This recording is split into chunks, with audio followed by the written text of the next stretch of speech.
ایک لوگوں نے مسئلہ یہ بنا رکھا ہے کہ چلیں اپنی چھوٹی موٹی قربانی کی تو پھر اس منہ نہیں پھیر لینا چاہیے، شرعی اعتبار سے اس کے 3 حصے کرنے چاہیے، ایک عزیز و اقارب کے لیے، ایک غریبوں کے لیے، ایک اپنے آپ کے لیے. تو یہ بات بھی درست یہ جو کرتے ہیں نا کہ ترازو کے ساتھ 3 برابر تول کر رکھ لیتے، اس کی کوئی ضرورت نہیں، نہ یہ دین میں کوئی حکم ہے.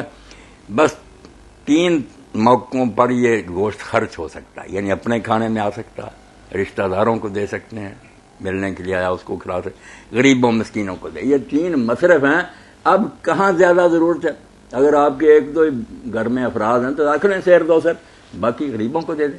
اگر غریب تھوڑے ہیں اور آپ کے گھر کے افراد زیادہ 50-60 جی اپنے ہیں تو کھا لیں. 3 جو ہے نا وہ مصرف ہیں، یہ نہیں کہ برابر کرنے ہیں. سے 3 گھر میں رکھ سکتے ہیں، رشتہ داروں کو کھلا سکتے ہیں، غریب اور مسکینوں کو دے سکتے ہیں. تو کیا قربانی کا گوشت غیر مسلم اللہ کو کے رسول تحفہ علیہ دیا جا السلام نے تو سکتا ہے؟ دیکھا نا کہ وہ میدان مناب میں جو قربانی کی تھی 100 اونٹ، تو حضرت علی نے ان کو فرمایا کہ تھوڑی سی کھال جدی کر کے اس میں سے ایک بوٹی ہر جانور میں سے لے کر نا دیگ میں ڈالو، شوربہ پکاؤ اور پیا. آپ نے بھی حضرت علی نے ہر جانور کا ایک ٹکڑا، تاکہ سب کی برکت ہو، کسی سے نفرت نہ. باقی لوگوں کو اجازت دے، لوٹ لو، لے جاؤ سارے کاٹ کر. جی میں یہ عرض کر رہا تھا کہ کیا قربانی کا گوشت غیر مسلم کو تحفتاً دیا جا سکتا ہے؟ دیا جا سکتا. ہماری عید ہے، ہم خوشی کے موقع پر ان کو بھی دیں اور اپنی عید میں شریک کریں تو کوئی بڑی بات نہیں. صرف زکوٰۃ نہیں دے سکتے، یہ نہیں دے سکتے، یہ صرف مسلمانوں کا. تو وہ جو امام ابو حنیفہ رحمۃ اللہ علیہ کے ساتھی جو کہتے ہیں ہم صدقہ فطر بھی دے سکتے ہیں، کوئی غریب پاس رہتا ہے عیسائی یہودی، دے دیں اس کو. زکوٰۃ نہیں دے سکتے، زکوٰۃ مسلمانوں سے لی جائے گی، انہیں پر خرچ. مولانا رسم و رواج کے اعتبار سے دیکھا جائے تو ہمارے گوشت کا 8واں-10واں حصہ تو غیر مسلم ہی لے جاتے ہیں، چونکہ ہمارے گھروں پہ کام کرتے ہیں تو ہم یہ سمجھتے ہیں کہ ان کا بھی حق ہے، مسلمان کو دینے کی بجائے ہم ان کو نوازتے رہتے ہیں. نہیں، نوازتے رہنا جو نا کہ یہ نوکر ہیں تو چلو خوش رہیں کہ انہوں نے ہمیں گوشت بڑھا دیا، یہ تو نہیں، اچھی نہیں. باقی وہ بھی گھر میں کام کرتے ہیں، آپ کھاتے رہیں، آپ دوسرے کھاتے رہیں، وہ بیچارے دیکھتے رہیں آپ نے کوئی دیا ہی نہیں.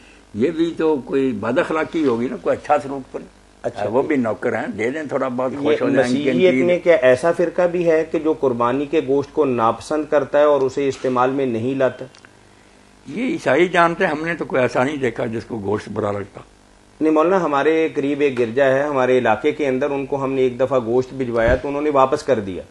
تو میرے گھر پہ کام کرنے والی ایک ماں ہے اور ایک بیٹی ہے، اور ماں جو ہے وہ سیانی عمر کی ہے، وہ کہتی کہ ہم نہیں کھاتے، لیکن وہ لے ضرور لیتی ہے اور ساری جو گوشت ہے 2 کلو 10 کلو جتنا بنے گا وہ اپنی بیٹی کو دیتی ہے، اور بیٹی کہتی ہے کہ ہم 2-4 مہینے تک کھاتے ہیں، چونکہ ہمارے ہاں منع نہیں ہے، ان کے ہاں منع ہے.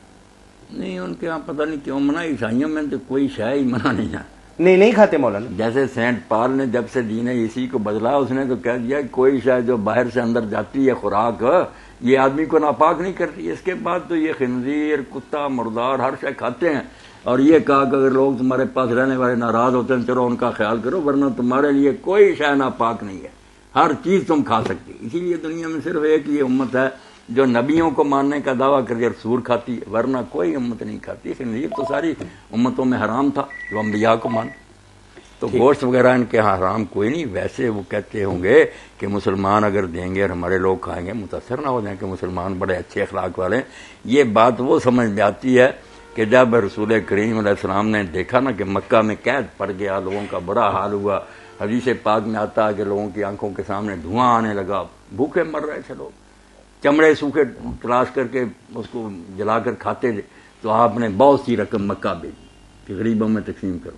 تو جب وہ رقم گئی تب اس وقت کافر ہی تھے، وہ کہنا توبہ توبہ تو یہ محمد کی چال ہے کہ یہاں کے غریبوں کو دو سارے اس کے مرید ہو جائیں. نہیں، انہوں نے کہا یار یہ چھوڑ باتیں، مر رہے ہیں تجھے یہ سوجی ہوئی سیاست.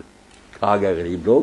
تو اس لیے ہو سکتا ہے کئی لوگ جو ہے اس لیے روکتے ہیں کہ مسلمانوں کے اچھے اخلاق سے یہ متاثر نہ ہو جائیں، ورنہ عیسائیوں میں کیا چیز حرام ہونی کوئی. جزاکم اللہ خیر.